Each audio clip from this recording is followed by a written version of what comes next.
Hello there, long time no see. Now I'm inclined to make kind of an update video because though it's not really in my vlogging nature to make videos about what's going on with me, I just sort of mention it as it goes along. Over the years, there's built up a certain amount of, I don't know, there's relationships and people are curious, and I personally appreciate when people offer that, their personal experiences.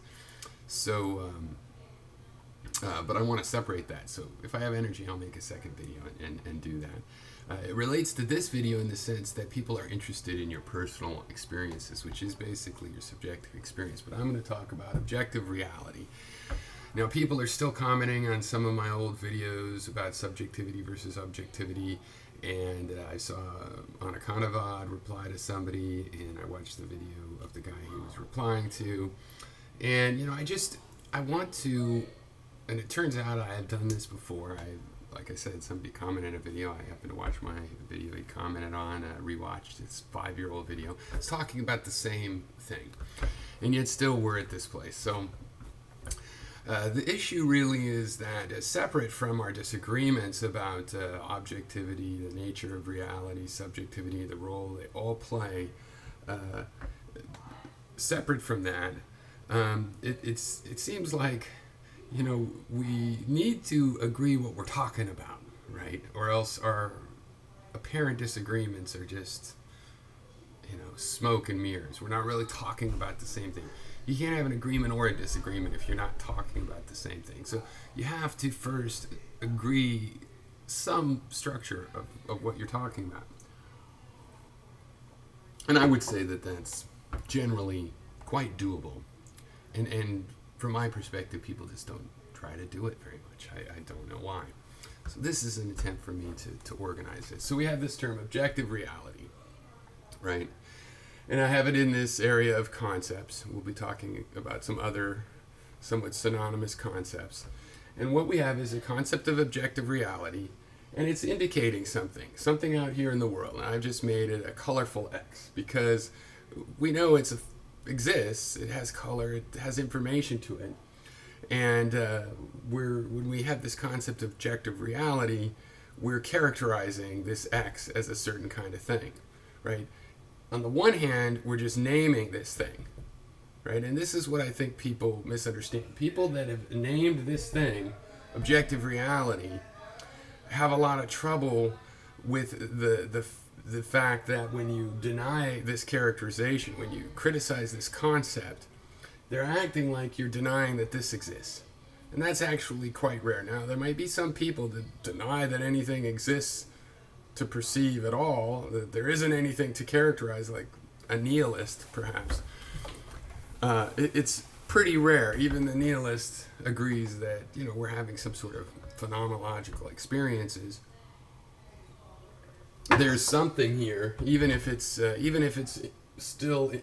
box should be out here, and it's just some other concept of the universe. Hardly anybody really denies that there's this set of information here that's being characterized.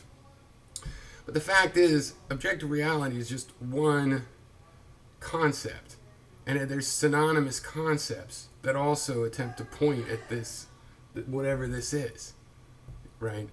And just as with any synonyms, and why do we have, why do we use a thesaurus sometimes? Is because sure, a bunch of words might be synonyms and in some sense mean the same thing. It's really more accurate to say they mean similar things. And there's different implications and metaphors invoked, and they are actually different, even though they might be pointing at the same phenomena. So you have objective reality. I'll talk about that some more.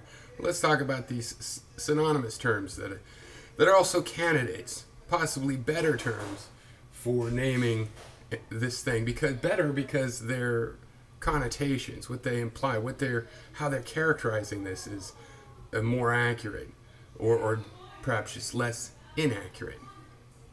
All right, you have material reality. This is one I like. And as I've said, there's really two senses of this. There's the idea of matter as mass and substance, which is not the same as objective reality, but related, and related through physics, largely. And then there's this informational meaning of material reality, where we're talking about material facts. In other words, information that is material to some sort of consideration. Right?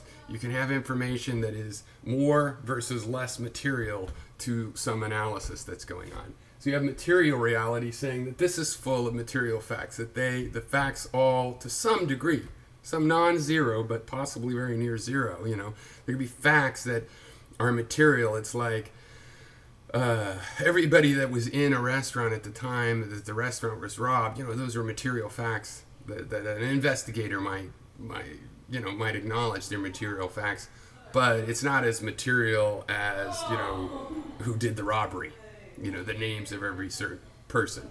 Okay, but reality in general is this thing where all the information is linked together, so material reality could be a name for that. There's physical reality. Now, I like that, but physical reality is actually, it's a little bit of, it's not really, it doesn't commit enough to a particular interpretation of the reality.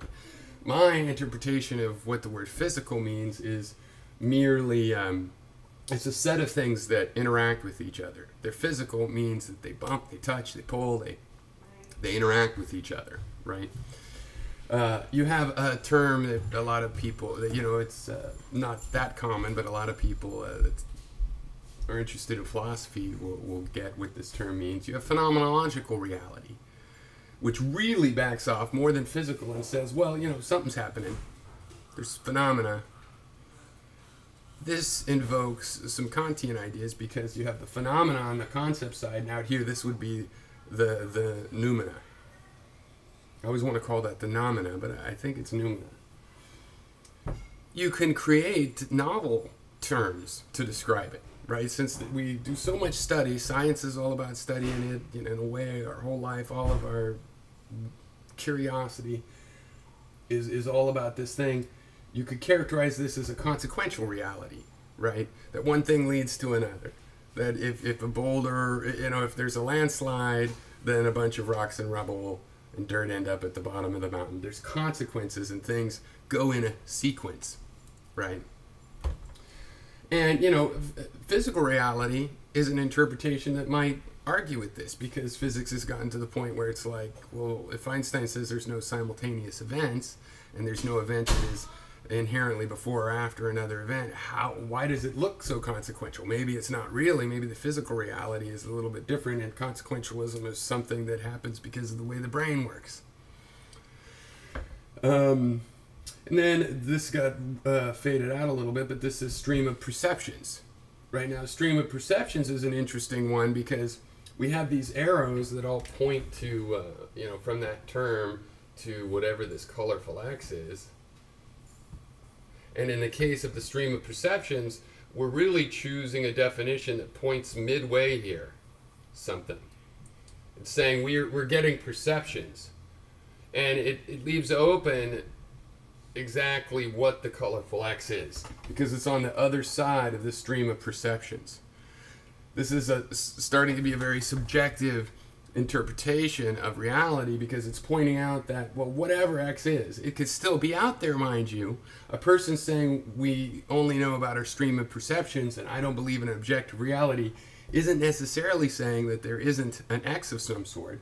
In fact, there still kind of deductively has to be an X, because the stream of perceptions can be said to be of something, right? Even if it's an internal process, if we're all gods, or if I'm solipsist and you don't exist and I'm a god of this universe and I'm getting a stream of perceptions, well, there's still, and even if X is in my mind ultimately, it's still a thing. It's still the colorful X that is behind or producing or explains or coheres with my stream of perceptions, right? And at the bottom I've added subjective reality. Subjective reality. Right? And I argue that we all have a subjective reality. Some of us try to make this subjective reality adhere to certain rules and limitations, like it has to follow a sense of consequentialism. It has to respect the phenomena. It has to take in all the information that we got about the phenomena. It might have to take into the fact, physics, of course, and what is more or less relevant to a particular phenomena. Right? And the subjective reality can even theorize something called objects. But obviously, usually when we use this subjective reality, we might be talking about something more like the subjective reality of a schizophrenic, where we're emphasizing that it's pretty personal, that something's going on here that is unique to them, and so what ends up in their brain, their concept of reality, is more detached than we think it has to be from whatever this real noumena is, the real colorful X. Now, so why do I object to objective reality? Oh, interesting. Object and object. Object and object. Interesting. Another video for that, I guess. Objective reality. The reason is because you guys have to understand where I'm coming from here. The idea of the object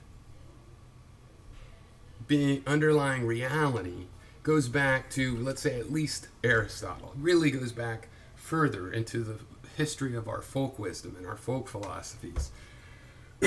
our philosophies that emerged from evolution, just inherent ways of looking at the world. Philosophy is a worldview, and we evolved and view the world through our senses, and whatever's going on could count as our worldview, whether we expound upon it or advocate it or even know what it is. There's a structure in there that we're using one way or another, and this idea of object probably goes way back, but Aristotle could be given credit or considered a starting point or a significant milestone at which there was a new starting point or a renewal because of his invention of first order logic. And in first order logic, this is this is characterizing this X as full of objects, okay? And an object is not just a word. Objects are specific concept, a technical concept that's been used to construct logic and many other useful things, and it has that going for it, okay? But what the concept of the object is, as I've been saying now for, decades, but on here, a decade almost, coming on, or half a decade, whatever, in between, 7-8 years, is this idea of objects, the idea is that something like this dry erase pen is a thing. It really is a thing. It has a characteristic of a pen. It is a thing. It is an object, and we know it. And as such an object, it will have certain inherent characteristics. As a pen, it has a color. Well, what if it runs out of ink? Well, it'll still have been that color. It's just, its property. It also has a property of how much ink is in it. It has a set of inherent properties that can be used to categorize it objectively into a particular category to which it inherently belongs. And in some sense, that category is here. The category is an X. And I say the category is just over here in the concept space, right? There is no thing like this that has these immutable inherent qualities. Rather, I see a information processing situation where we can attribute categories, and we attribute certain categories to certain things. We could categorize the lines on this drawing in color, in terms of the letters, in terms of the meaning, in terms of their history of when they come up, in terms of philosophers that have held them, and in terms of the symbology of using an X and not a picture of a tree or a horse or a coyote, right? There's a lot of ways to categorize it. None of them are inherent in this whiteboard or in what I have written, but some are applicable and some are not so applicable. Some are apt and capture some of the information in a way that makes the information usable, makes it possible to process the information, right? But they're not inherent. It's not the only way to do it, right? And this is not a single thing that's inherently, a unit, a category that must exist in reality. It's, trillions of molecules, or kabillions. I don't even know how many. Lots of molecules in here, right? they're all swarming around and they're connected magnetically, and some of the molecules are flying off and some are getting embedded, right?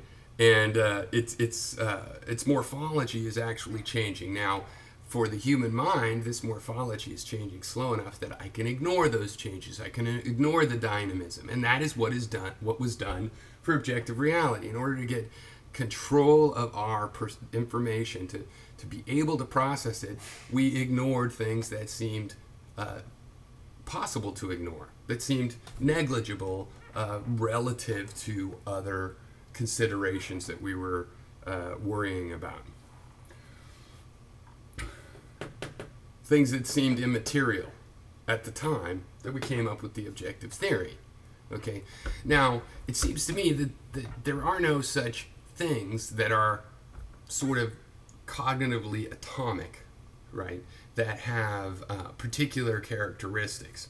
To find such a thing, even a candidate for such a thing, you have to go down into quantum mechanics and start choosing, things like quarks, things like an electron. Well, they seem to have characterizing properties.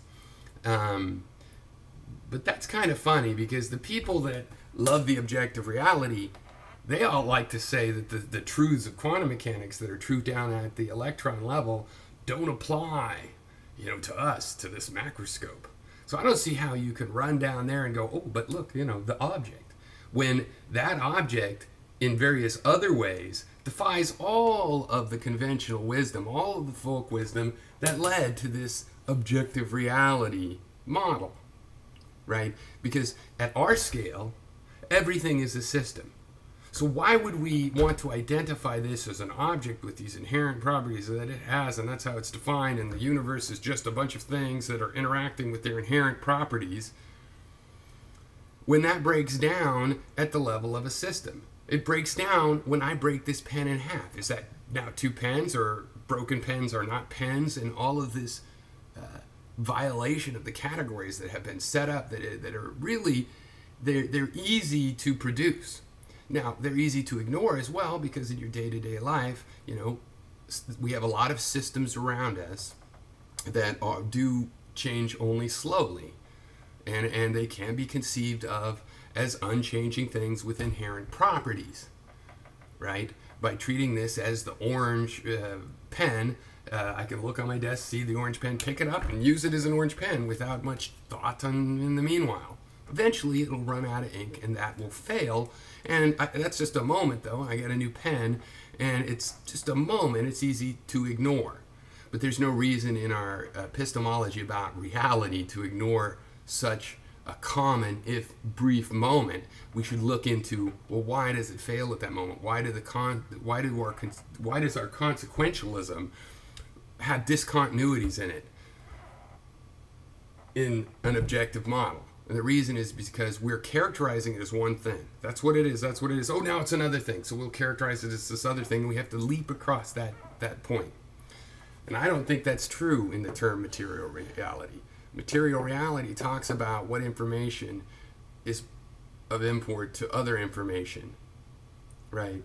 So there is no problem leaping from one thing to another. We have not assumed that this is something. When I break this into, when this is viewed as a system, and I break it in two, there's a material reality that has to do with the energy that went into breaking it, the size of the pieces, right? There is a linkage between its current state and the state it would be in if I broke it, right? So material reality handles that, right? And objective reality makes a big mess of that, right? Physical reality, similar. This is certainly a system. It's also not even orange. It's reflecting light of a certain wavelength. With my eyes, I interpret that photon into a color, okay? Now, the problem with the physical reality thing is it is very linked to science, and it basically, at the moment, is ignoring questions like that.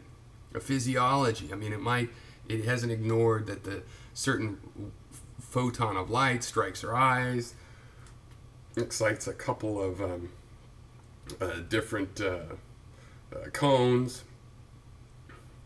and then, oh, that's where it stops. Somehow we think of that as orange. We experience this orange feeling. So when I disagree with characterizing everything as an objective reality, it's because of this system of objects, which is ancient. And some people might say, well, who are you to disagree with the ancestors? It's more ancient than Christianity, this idea. But that's not a very good reason to believe it.